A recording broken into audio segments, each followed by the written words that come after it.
Sebuah rekaman yang memperlihatkan momen peluncuran rudal balistik Iran kembali beredar luas di media sosial Sabtu 14 Maret 2026.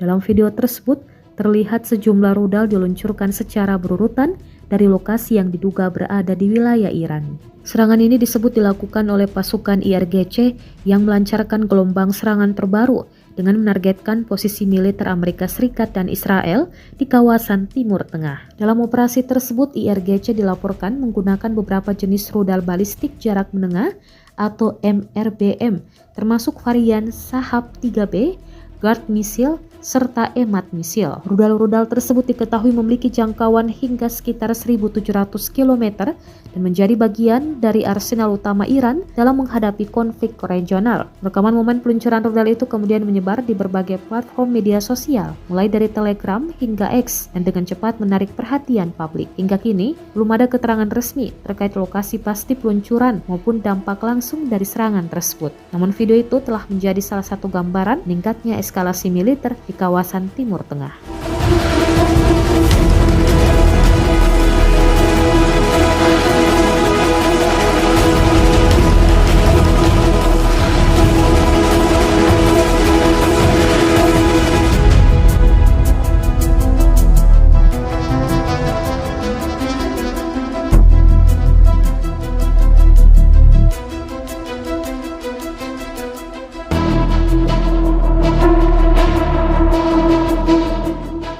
Download Tribun X sekarang, menghadirkan lokal menjadi Indonesia.